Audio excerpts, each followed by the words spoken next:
लीजिए सुनिए मुंशी प्रेमचंद के लिखे उपन्यास कर्मभूमि के 22वें भाग को मेरी यानी समीर गोस्वामी की आवाज में। 3 महीने तक अमर ने किसी को खत न लिखा। कहीं बैठने की मोहलत ही न मिली। सकीना का हाल चाल जानने के लिए हृदय तड़प तड़प कर रह जाता था। नैना की भी याद आ जाती थी। बेचारी रो रो कर मरी जाती होगी।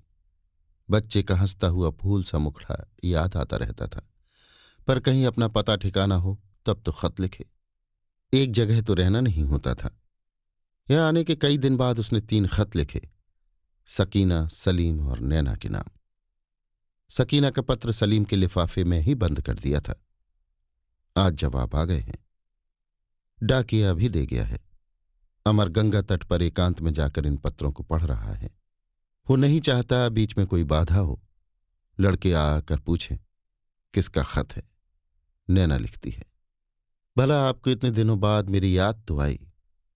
मैं आपको इतना कठोर न समझती थी। आपके बिना इस घर में कैसे रहती हूं इसकी आप कल्पना नहीं कर सकते, क्योंकि आप हैं और मैं। 4.5 महीने और आपका एक पत्र नहीं, कुछ खबर भी नहीं। आंखों से कितना आंसू निकल गया कह नहीं सकती। रोने के सिवा आपने और काम ही क्या छोड़ा। आपके बिना मेरा जीवन इतना सूना हो जाएगा मुझे ये ना मालूम था। आपकी इतने दिनों की चुप्पी का कारण मैं समझती हूं, पर वो आपका भ्रम है भैया। आप मेरे भाई हैं, मेरे वीरन हैं।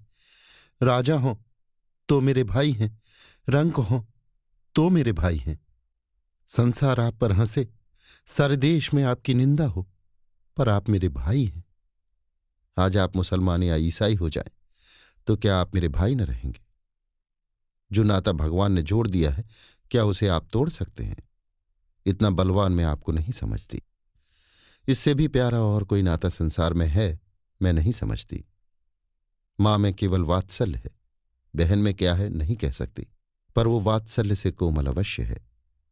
मां अपराध का दंड भी देती है, बहन क्षमा का रूप है।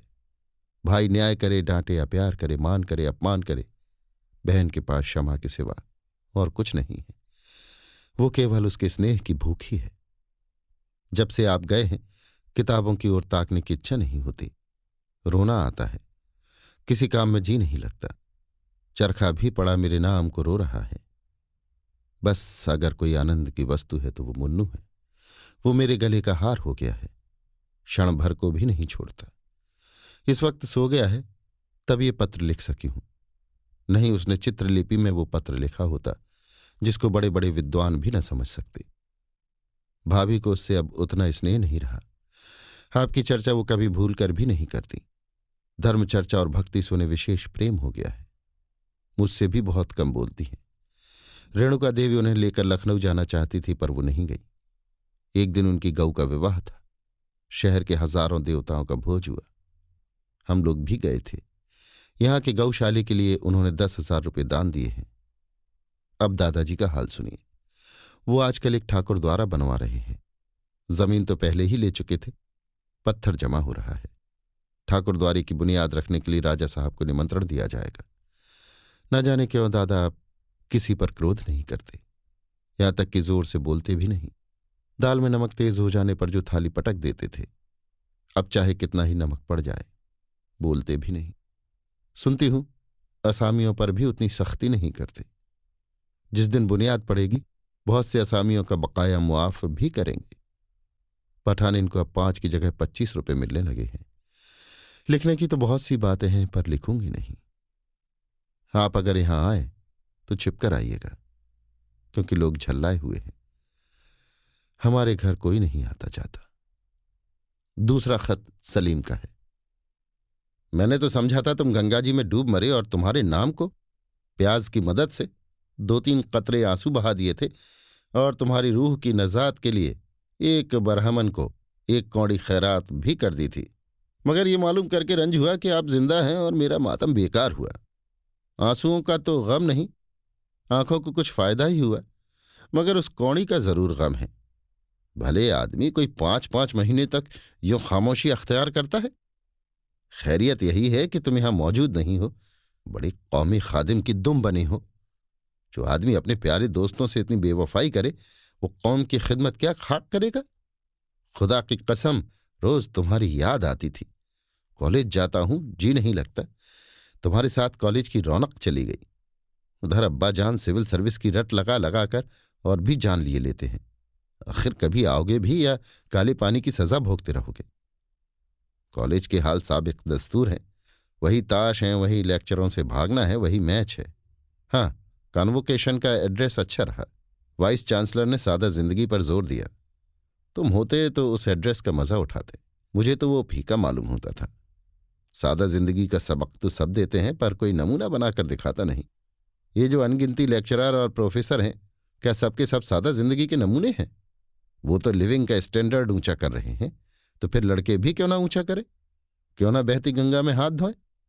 वाइस चांसलर साहब मालूम नहीं सादगी का सबक अपने स्टाफ को क्यों नहीं देते। प्रोफेसर भाटिया के पास 30 जोड़े जूते हैं और बाज 50 रुपए के हैं। खैर, उनकी बात छोड़। प्रोफेसर चक्रवर्ती तो बड़े किफायत शार मशहूर हैं। जोरू न जाता अल्लाह मियाँ से नाता। फिर भी जानते हो कितने नौकर हैं उनके पास? कुल 12। तो भाई हम लोग तो नौजवान हैं, हमारे दिलों में नया शौक है, नए अरमान हैं।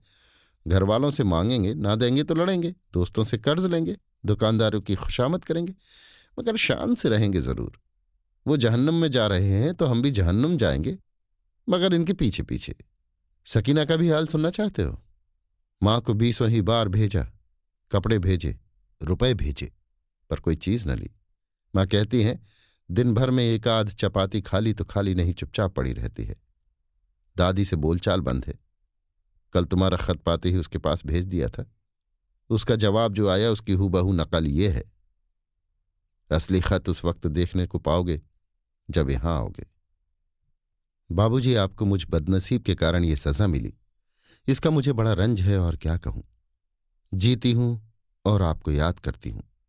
इतना अरमान है कि मरने के पहले एक बार आपको देख लेती, लेकिन इसमें भी आपकी बदनामी ही है और मैं तो बदनाम हो ही चुकी। कल आपका खत मिला, तब से कितनी ही बार सौदा उठ चुका है कि आपके पास चली आऊं। क्या आप नाराज होंगे?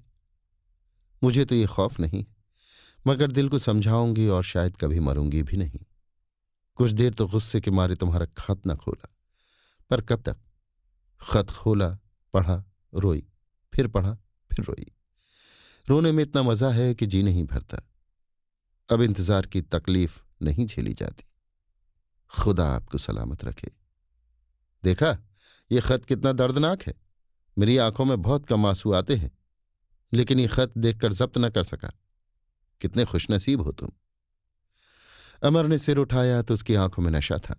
वो नशा जिसमें आलस्य नहीं स्फूर्ति है, लालिमा नहीं दीप्ति है, उन्माद नहीं विस्मृति नहीं जागृति है।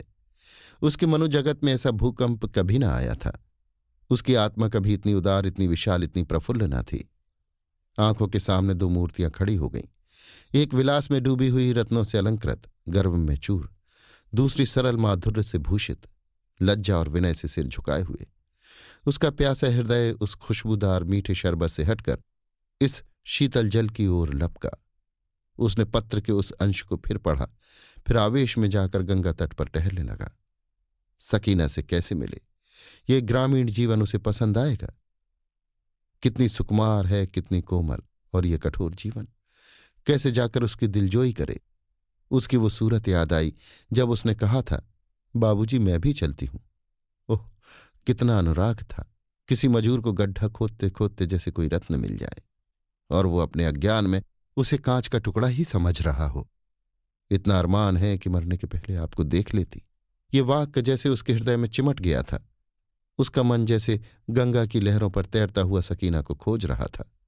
लहरों की ओर तन्मयता से ताकते ताकते उसे मालूम हुआ मैं बहा जा रहा हूं।